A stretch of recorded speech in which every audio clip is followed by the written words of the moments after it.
avec une fanfare, il y aura une grande cérémonie à la rue Le Pic, ou même peut-être même au palais, à l'hôtel Ivoire, pour dire à Salé, à rejoindre le RADP, à Salé, à rejoindre le RADP. Voilà, maintenant il n'y a plus personne là-bas maintenant. Et ils vont me nommer quelque part. En tout cas, j'ai mangé, comme on dit. Mais jamais je ferai ça. Jamais je ferai ça. Il faut qu'il y en ait quelques-uns qui disent non. Qui disent oui, c'est vrai, vous travaillez, vous faites des choses, mais il faut qu'il y ait des gens qui portent la voix des Ivoiriens. Il faut qu'il y ait de la perspective. Il faut qu'il y ait de la perspective. Il faut qu'il y en ait quelques-uns qui soient hors du système et qui disent non, on peut prendre ce chemin-là. Qui disent non, il ne faut pas de pensée unique. Non au parti unique. C'est ça. Donc je suis candidat pour être cette voix qui manque. La voix des sans-voix. La voix de ceux qu'on n'entend jamais. C'est pour que je suis candidat. Donc j'ai un message à passer aux Ivoiriens. La campagne électorale, on dit qu'il faut payer caution 50 millions. Et si vous n'avez pas 5% de l'électorat, 5% des voix, vous perdez les 50 millions. L'État prend vos 50 millions.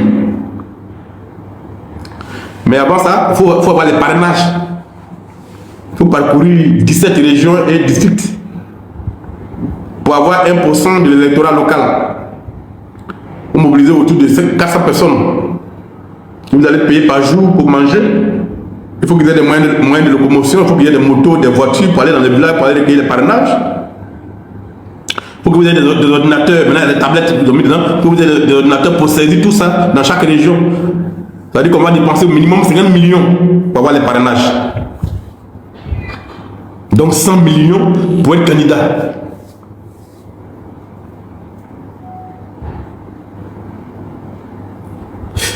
Et puis, après tout ça, il va falloir maintenant aller faire la campagne. Où il y en a qui se partagent 15 milliards chaque année, les grands partis politiques qui ont des élus à l'Assemblée nationale. Et eux vont se partager 15 milliards, les grands partis politiques, le PPACI, le RADP, le PDCI, le FPI, puisqu'ils ont un représentant, ils ont des élus à l'Assemblée nationale, ils vont se partager 1% de notre budget national. Ça fait à peu près 15 milliards. Et nous, les autres candidats qui eux aussi portent la voix des Ivoiriens, qui offrent d'autres perspectives, et ils n'ont aucun financement. Et nous, on doit se débrouiller. Et quand ils vont gagner l'élection, devant les candidats, là, on dit on est fort, mais vous avez parlé 15 milliards, les autres n'avaient pas un rond. Quelle gloire de gagner une élection devant des gens qui sont privés de moyens, alors que vous avez les moyens de l'État fait campagne. Mais c'est là que les Ivoiriens doivent se réveiller en fait. Pour dire toute cette nomenclature qui est là depuis 30 ans, depuis 35 ans, qui nous fatigue, qui nous crée la tension, qui nous divise.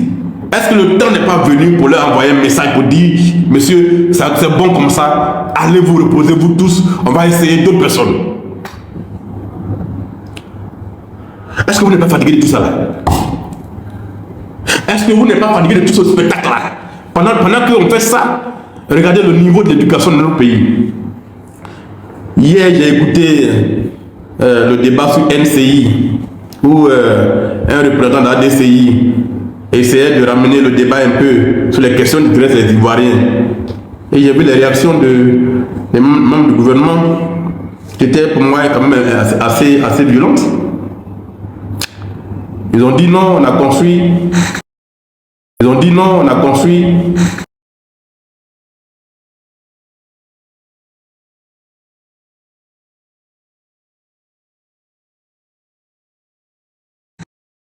C'est un collège. D'ailleurs, il va falloir qu'on nous donne la liste de tous ces collèges-là pour qu'on voit dans quelle zone du pays ils ont été construits.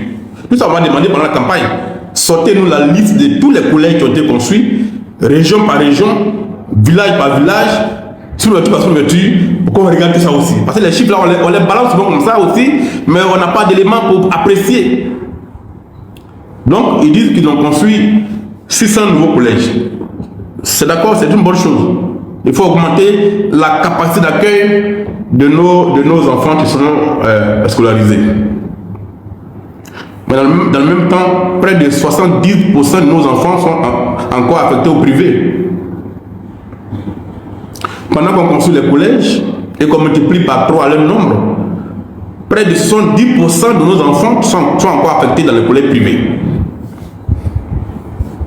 Donc notre système éducatif, l'école de la République dépend à près de 70% du business de l'école privée. Ça veut dire que fondamentalement, on n'a pas beaucoup bougé. Première chose. Deuxième chose, on a construit 600 collèges, c'est vrai, c'est une bonne chose, on salue ça. Mais des rapports officiels disent que les enfants qui vont dans ces collèges-là, ils sont en terminale, mais ils ont le niveau de 3e. Ils sont en classe de terminale, mais leur niveau réel, c'est le niveau de classe de 3e. On n'a pas de système éducatif. On a construit 6000 classes, d'accord, c'est bien, on applaudit. Mais des rapports officiels du PASEC, le programme d'analyse des systèmes éducatifs chez nous ici, dit que 60% des enfants à l'école publique qui arrivent en cas de 6e ne savent ni lire, ni écrire, ni calculer correctement. Voilà le débat de fond. Qui est-ce qu'on forme dans les bâtiments là? Les formateurs eux-mêmes là, quel est leur niveau? Voilà les éléments qui permettent d'apprendre. Avance avec les lacunes qui sont extrêmement graves. Aujourd'hui en Côte d'Ivoire, il y a des écoles en Côte d'Ivoire où les enfants font la 6e à la 3e sans faire un seul cours de mathématiques. Les enfants font de la 6e à la 3e sans faire un seul cours de mathématiques. Mais c'est quel pays on veut bâtir sans les sciences dures? Vous avez entendu le professeur Salih Touré, l'une des éminences grises en matière de mathématiques en Côte d'Ivoire. Vous avez entendu son appel de détresse là. Le professeur dit, si nous ne faisons pas attention, nous les Ivoiriens, dans 5 ans, dans 10 ans maximum, la Côte d'Ivoire n'aura plus d'ingénieurs ni des professeurs de mathématiques.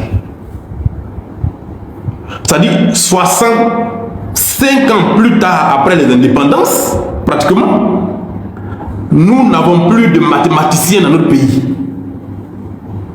Au point où on dit dans 5 ans ou dans 10 ans, on n'aura plus d'ingénieurs. Mais c'est quoi? Qu'est-ce que nous voulons? Donc le débat là, on va le faire. Et on ne va pas se laisser embrouiller par les chiffres, hein. On va rentrer dans les détails. Parce que quand on gratte le vernis là, il y a des réalités tragiques à l'intérieur, derrière le vernis. C'est pour ça qu'on est candidats, nous autres là. Pour ramener le débat sur les questions de fond. C'est ça qu'on va faire. On forme les enfants pour quoi? C'est quoi la mission qu'on a assignée à nos systèmes éducatifs? On a organisé récemment à coups de milliards les états généraux de l'éducation nationale et d'alphabétisation. Il y a eu près de 200 résolutions.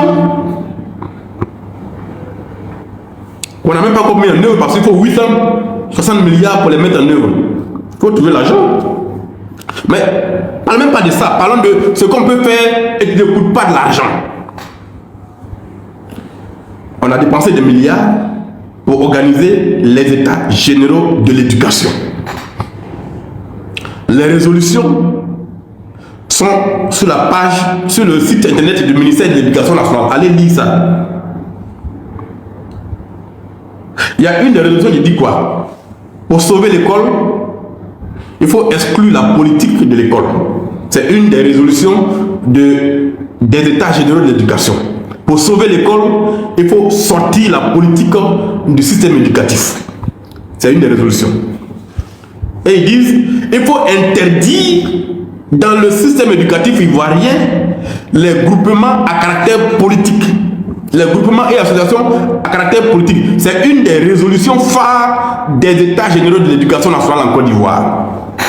Il faut sortir, il faut interdire toute activité des groupements à caractère politique dans notre éducation nationale.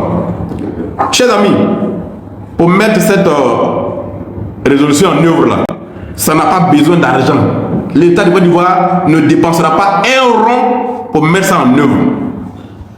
Il suffit de prendre un arrêté pour dire il est désormais strictement interdit de faire de la politique à l'école, d'avoir des groupements à caractère politique à l'école. Ça fait 2 ans qu'on n'a pas pu prendre l'arrêté en question. Et la ministre de l'Éducation nationale, celle-même qui a organisé les états généraux, elle va présider des activités des enseignants, du mouvement des enseignants du RADP. Ça dit, la résolution là, c'est elle qui a organisé les états généraux pour prendre la résolution. Pour dire, tu dis, il ne faut plus autoriser d'activités d'enseignants des partis politiques dans l'école. Mais la ministre va présider les activités du mouvement des enseignants du RADP. Comment on appelle ça là? Donc on a des enseignants du RADP, on a le mouvement des enseignants RADP dans l'école, on a le mouvement des enseignants PPACI dans l'école, on a le mouvement des enseignants PDCI dans l'école, alors qu'une résolution dit il faut interdire ça. C'est écrit noir sur blanc, allez sur la page du ministère de l'Éducation nationale, c'est écrit là-bas. Ils ne peuvent même pas mettre ça en œuvre.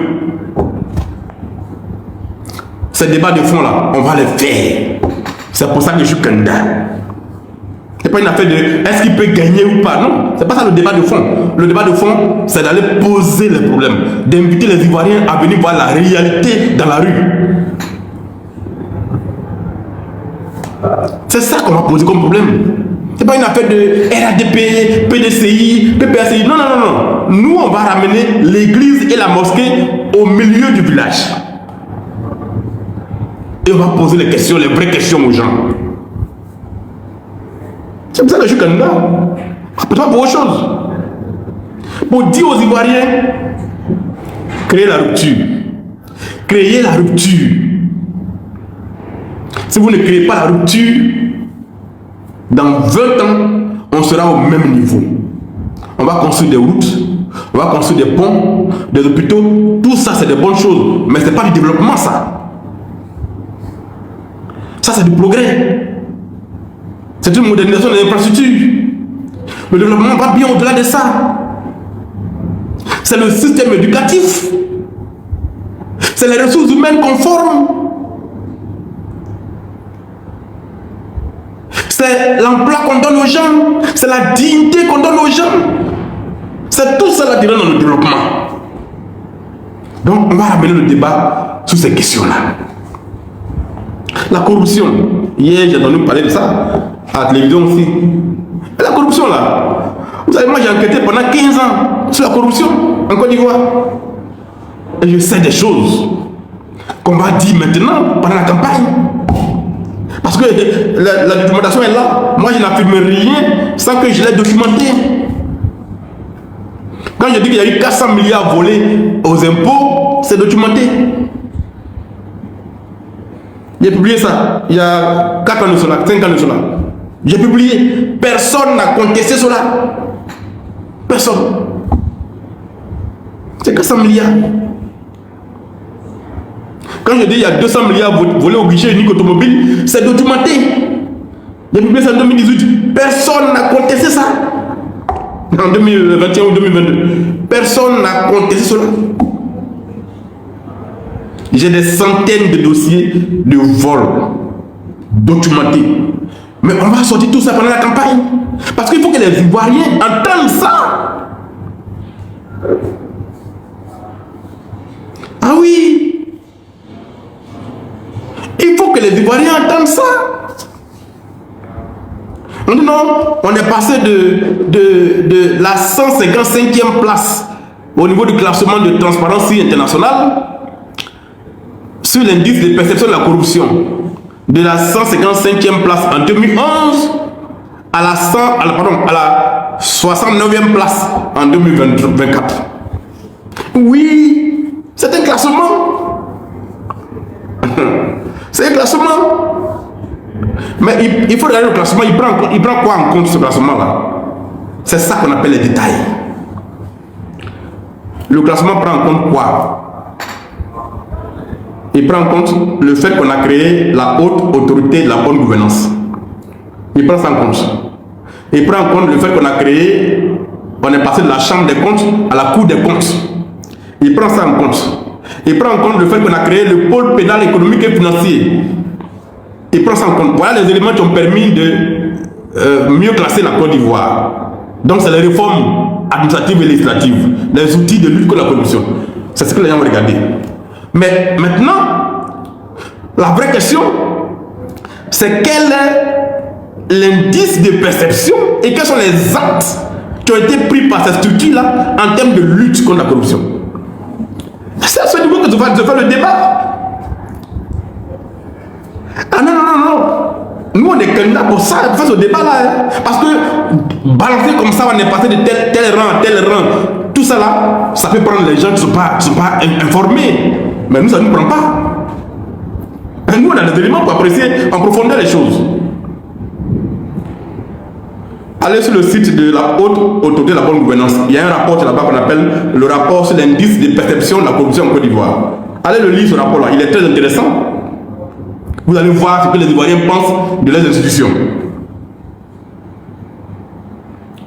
Tous les audits qu'on a fait là, après lesquels on a débarqué plein de DG des sociétés d'État là, où est la suite? Où est la suite? C'est ça la lutte contre la corruption là. C'est ça la lutte. Qu'est-ce qu'on a fait des rapports d'audit sur les sociétés d'État? Les gens ont été débarqués, la rumeur a couru qu'ils ont volé 50 milliards, 100 milliards. Mais où est la suite? Pourquoi ces rapports sont confidentiels? Pourquoi le peuple de Côte d'Ivoire n'a pas accès à ces rapports-là? Et où sont les sanctions? Voilà.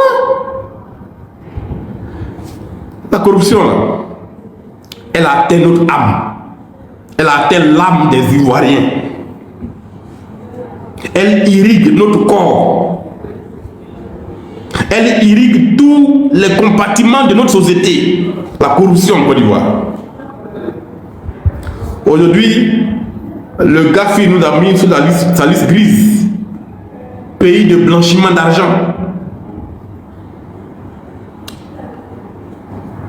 Comme dans un pays où il y a ce qu'on appelle le contrôle in situ. Le contrôle in situ. Quelqu'un est fonctionnaire, il construit des immeubles et puis on n'est même pas capable d'aller demander comment il a fait. Les immeubles poussent comme des champignons dans Abidjan et puis on ne sait pas qui est derrière ça. Il gagne comment l'argent là? Il fait comment? C'est ce qu'on appelle le contrôle in situ, qui est un contrôle fiscal qu'en Côte d'Ivoire on n'a jamais mis en œuvre en tant que tel. Et on dit oh non, on est passé de 155e rang à 109e rang. Mais pour quel impact? Depuis 15 ans, quel est le dirigeant de société d'État qu'on a arrêté pour malversation? Non, on a juste fait de les débarquer. Et puis bon, c'est tout. Moi-même, j'ai fait des enquêtes sur des dirigeants de société d'État. On les a débarqués et puis on n'a pas récupéré l'argent. On parle de milliards là, on parle de milliards.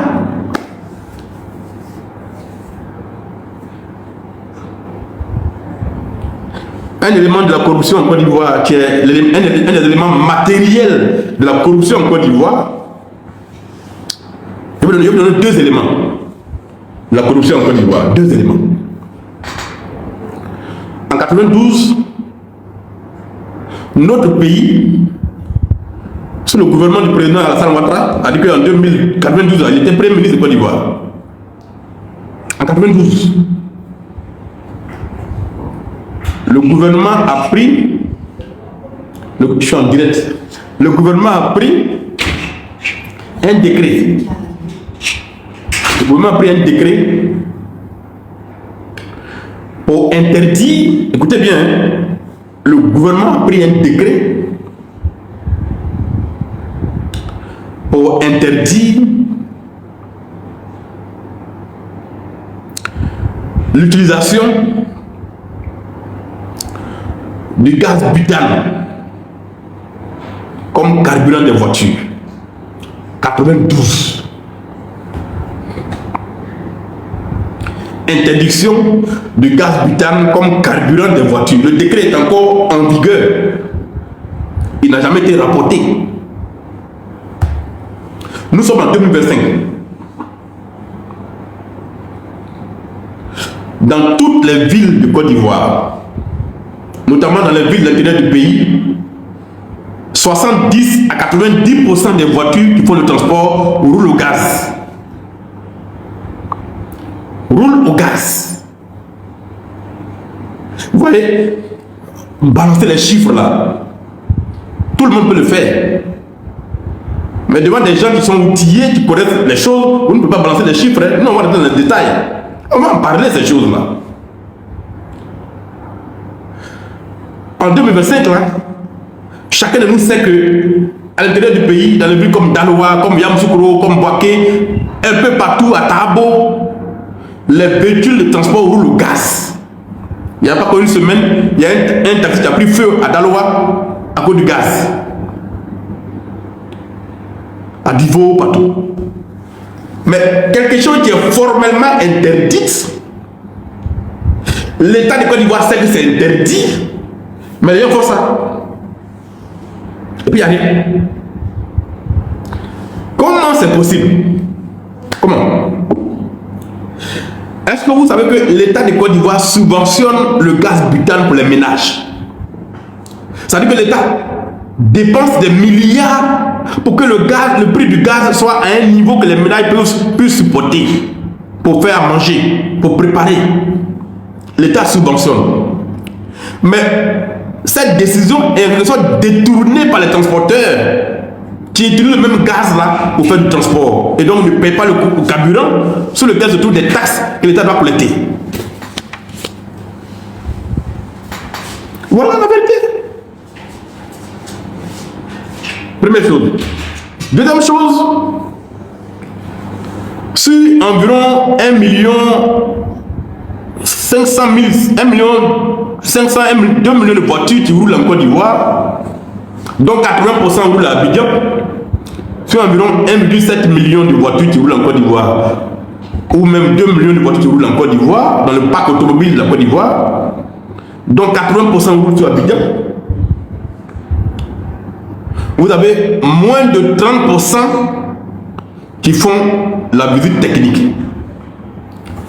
Écoutez très bien, hein? En Côte d'Ivoire, il y a moins de 30% des voitures qui roulent sur nos routes qui font la visite technique. Moins de 30%. Pourtant, ces voitures sans visite technique roulent sur nos routes. Créent des embouteillages à Abidjan, sont sur nos autoroutes. Mais elles n'ont pas de visite technique. Ça veut dire quoi? Pour aller faire, elles ne paient pas de nouveaux pneus. Les problèmes mécaniques, ils bricolent. Ils ne paient pas de taxes liées à la vie technique, ils ne payent rien. L'État paie entre 100 et 150 milliards par an pour ça. Mais ces voitures-là, dites-moi, est-ce qu'elles roulent bien ou elles ne roulent pas? Dites-moi ça en commentaire. Est-ce qu'elles roulent bien ou elles ne roulent pas? Dites-moi ça en commentaire. Est-ce que ces voitures n'ont pas de vie technique? Elles roulent en Côte d'Ivoire ou elles ne roulent pas? Ben voilà, elles roulent. Elles sont sur nos routes. Elles sont à Abidjan. Elles sont contrôlées par nos forces de l'ordre. Elles voient que les forces de l'ordre voient qu'ils n'ont pas de but technique. Mais ils roulent. Qu'est-ce qui peut expliquer ça? Qu'est-ce qui peut expliquer ça? Mais c'est la corruption. C'est la corruption. Il n'y a pas d'autre explication. L'État paie 150 milliards en moyenne par an pour ça. De l'argent qu'on peut récupérer dans une semaine en disant on ne veut pas voir de voitures sans visite technique sur nos routes. Et puis on prend 150 milliards en moins d'un mois. Si je suis président demain, aucune voiture ne mettra un pneu sur une route si elle n'a pas de vie technique. Aucune. Aucune. Ou on veut développer un pays où on ne développe pas, où on veut protéger les gens, la vie des gens, où on ne la protège pas. Non. Non.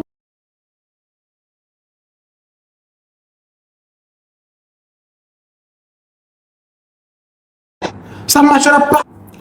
La dernière fois à Thiès-Salé, et j'ai fini dessus parce que j'ai de la visite. On fera un autre live peut-être demain où vous pourrez avoir la parole. À Thiès-Salé, j'étais à Paris il y a 2 semaines. Quand j'ai demandé à mes collaborateurs à la mairie de faire une enquête rapidement sur le terrain, parce que chaque fois on vérifie ça, chaque année on vérifie ça, de faire l'enquête pour 2025 sur le terrain pour voir s'il n'y a pas de voitures qui roulent au gaz dans ma commune. S'il n'y a pas de voitures qui roulent au gaz dans ma commune. Le service technique, sous le contrôle du premier adjoint maire, a fait l'enquête. On a découvert qu'il y avait 2 voitures qui roulaient au gaz dans nos communes. Mais ces 2 voitures, l'autre avait déjà compris que j'ai décidé qu'on les arrête, a fui la ville, l'autre n'a pas pu fuir, on l'a mis aux arrêts. On a saisi la voiture, on l'a mis en fourrière.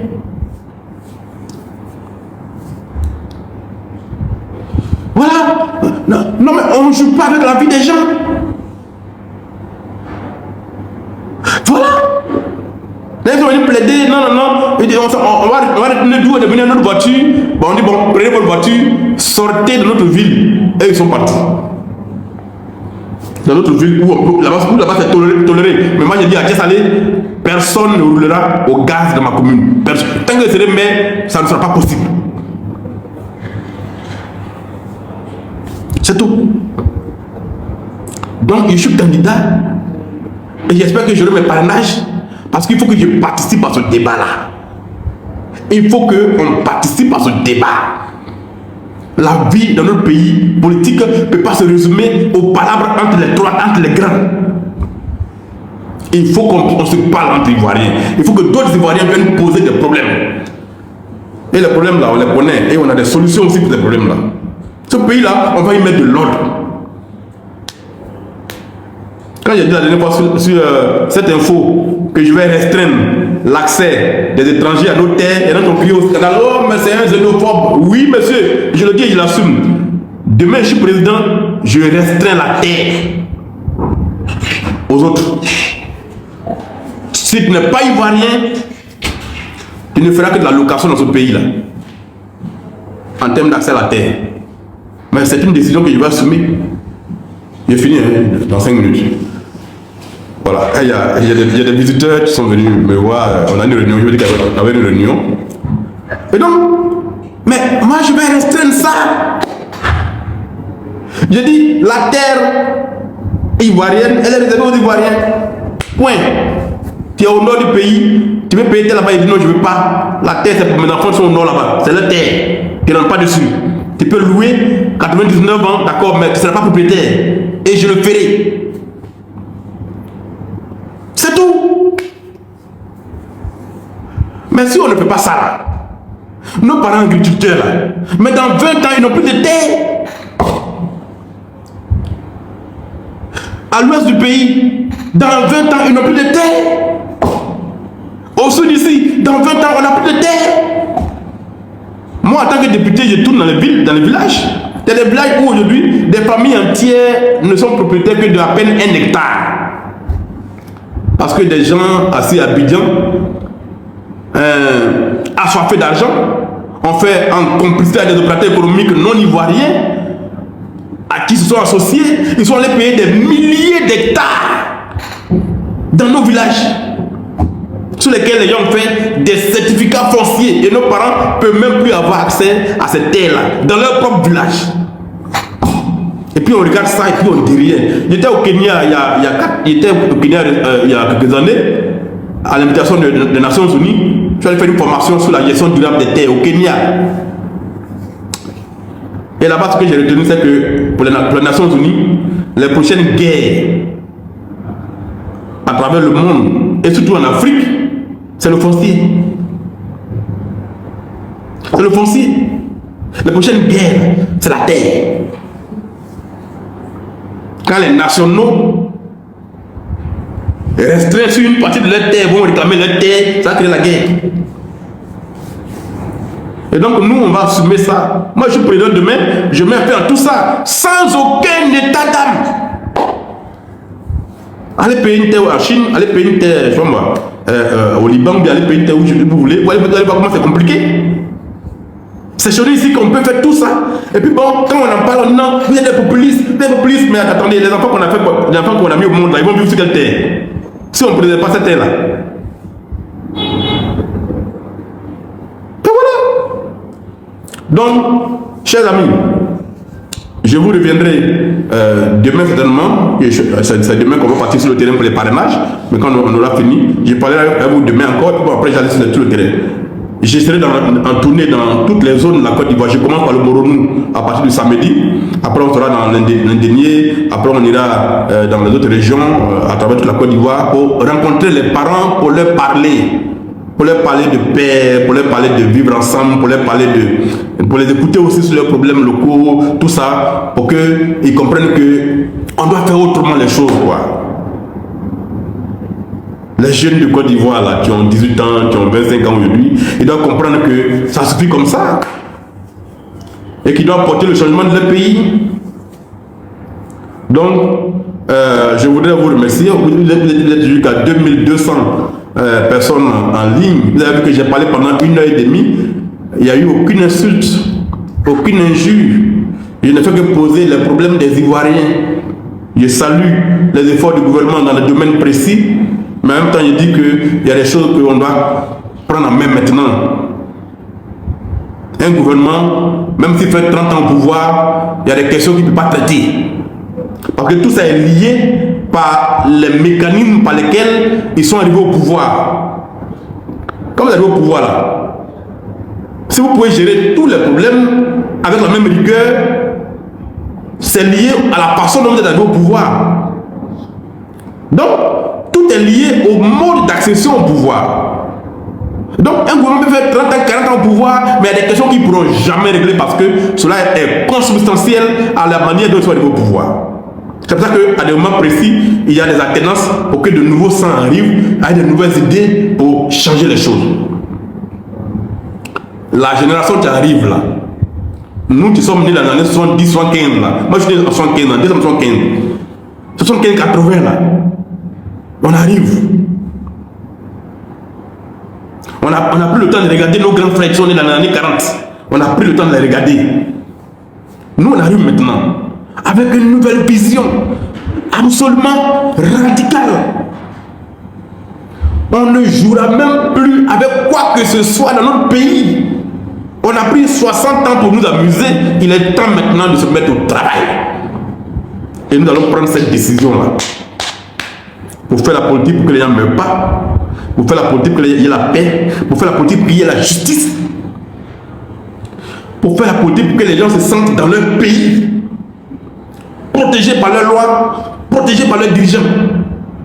C'est ça que nous allons faire. Ils peuvent nous traiter de tous les mots qu'ils veulent. Les peuples sont demandeurs du changement. Et le changement là, quand son temps arrive, personne ne peut l'arrêter. Et je pense qu'en Côte d'Ivoire, le début du changement a commencé. Il peut y avoir lieu en 2025 là, dans 4 mois.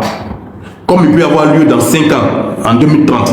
Comme il peut y avoir lieu dans 10 ans, en 2035. Mais dans tous les cas, le compte à rebours a commencé. La nouvelle Côte d'Ivoire arrive. La nouvelle Côte d'Ivoire de dirigeants patriotes engagés, prêts à se battre pour le peuple, arrive. J'en fais partie. Et on va se battre pour les Ivoiriens. Je l'ai déjà prouvé, sans avoir l'appareil d'État en main. Et quand j'aurai l'appareil d'État en main, il y a des choses qui vont disparaître définitivement dans ce pays-là. Bonne suite de journée à tous. On se retrouve demain. On parlera encore. Et là, vous aurez la parole. Parce que là, aujourd'hui, j'ai parlé seul pour présenter un peu certaines choses. Aimons le pays. Disons la vérité à nos dirigeants. C'est pas qu'on est RADP, on doit couvrir le faux. Ce qui n'est pas bon, on doit dire que c'est pas bon. Parce que quand on va au marché, là, le prix de la banane qui coûte aujourd'hui, deux bananes je sais pas, à 1000 francs, 3 bananes à 1000 francs à Coco Vico, là. La vendeuse, là, elle ne sait pas savoir si tu es RADP ou bien PDC avant de te vendre cette banane. Hein. C'est cher pour tout le monde. La banane est chère pour tout le monde. Hein. Il n'y a pas un prix pour les RADP puis un prix pour les autres. Hein. C'est un prix pour tout le monde. Donc, moi je vous invite à prendre votre carte ADCI. Parce que c'est ADCI qui incarne l'avenir de la Côte d'Ivoire. C'est ADCI qui incarne l'avenir de la Côte d'Ivoire. Il suffit que vous fassiez une réflexion prospective pour que vous découvriez que, eh oui, effectivement, ce mouvement-là incarne l'avenir. Parce qu'ils ont au moins 25 ans, 30 ans encore de vie devant eux en termes d'engagement politique. Donc c'est eux qui incarnent l'avenir. Rejoignez-nous et battons-nous pour avoir des élus qui nous respectent, des dirigeants qui nous écoutent, qui ne sont pas au-dessus de nos têtes et qui vont se battre sincèrement pour nous, pour régler nos problèmes. C'est ce qu'on appelle être citoyen. On n'est pas des sujets. C'est les sujets qui applaudissent tout ce qu'on fait. Quand le roi tousse, ils applaudissent. Quand le roi les insulte, ils applaudissent. Quand il est matin, ils applaudissent. Non, on n'est pas des sujets. Nous sommes des citoyens. Notre rôle, c'est de contrôler nos dirigeants. Et donc, la chose est déclenchée. Maintenant, on va parler. On va se parler entre nous.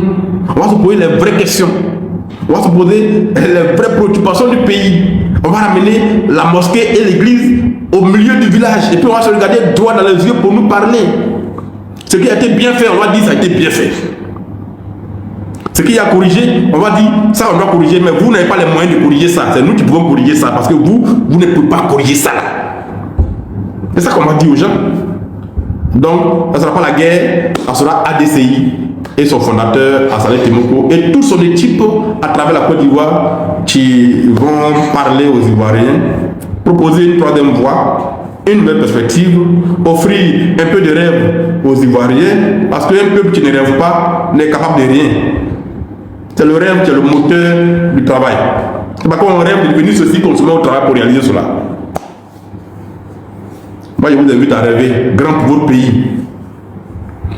On va prendre le temps de décortiquer jour après jour le programme de société de ADCI. Jour après jour, sur l'éducation, sur la justice, sur la santé, sur les jeunes, sur les femmes, sur l'environnement. Tout ça là, on va en discuter. Environnement, orpaillage là, orpaillage clandestin ou illégal, qui sous nos yeux est en train de détruire toutes nos forêts. Le gouvernement dit, on lutte contre ça, mais c'est difficile. Il faut que la population s'associe. Non, non. S'il faut déployer l'armée pour mettre fin à l'orpaillage illégal, nous on le fera. Tous ceux qui ont quitté leur pays, parce qu'aujourd'hui on sait, on a les données, on sait que l'orpaillage clandestin est pratiqué dans notre pays à 70% par des non-nationaux, c'est un chiffre qui est officiel, tout le monde le sait. La dernière fois le gouvernement a pris une trentaine de non-ivoiriens qu'on a envoyé à la frontière pour les libérer. Nous on ne les enverra pas à la frontière, nous on va les mettre en prison. Nous, on va les mettre en prison, ils seront jugés et condamnés dans notre pays. Ils vont payer les peines et puis on va les expulser de notre pays. C'est ce que nous on va faire. Donc s'il faut déployer l'armée pour mettre fin à l'orpaillage, on le fera. Parce que si on joue avec ça dans 10 ans, on n'aura même plus de terre cultivable en Côte d'Ivoire. On n'en aura plus. Tout le monde le sait.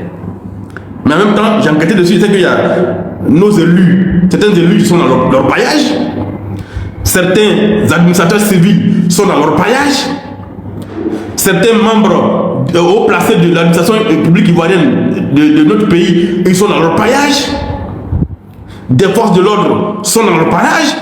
C'est tout un ensemble de personnes qui sont impliquées dans ça, des chefs de village, des jeunes de village, des preneurs de mutuelles, tout le monde est dedans. Mais on va mettre fin à tout ça là. Ah non, non, on va y mettre fin.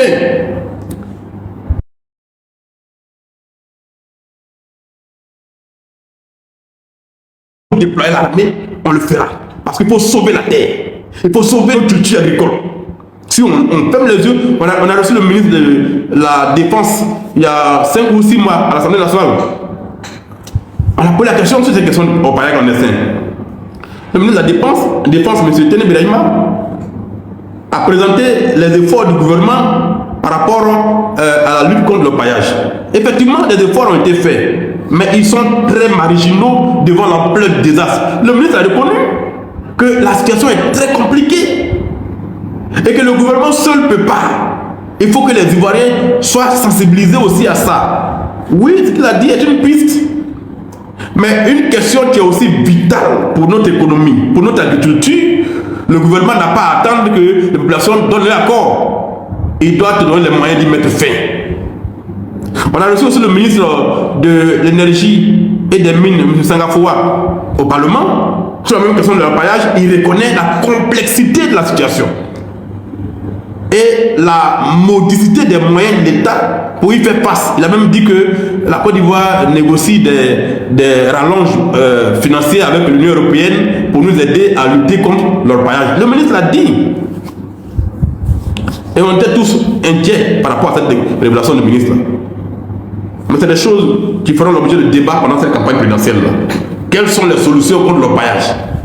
Quelque chose qui va nous détruire notre pays, va faire en sorte que dans 5 ans, dans 10 ans, on n'aura même plus de bananes pour manger, on n'aura même plus d'eau potable pour manger du poisson frais. C'est une question de survie nationale. Et on doit se donner tous les moyens légaux, les moyens judiciaires pour y mettre fin. Et il faut le faire. À bientôt, chers amis. Et on aura d'autres occasions de parler de tout ça.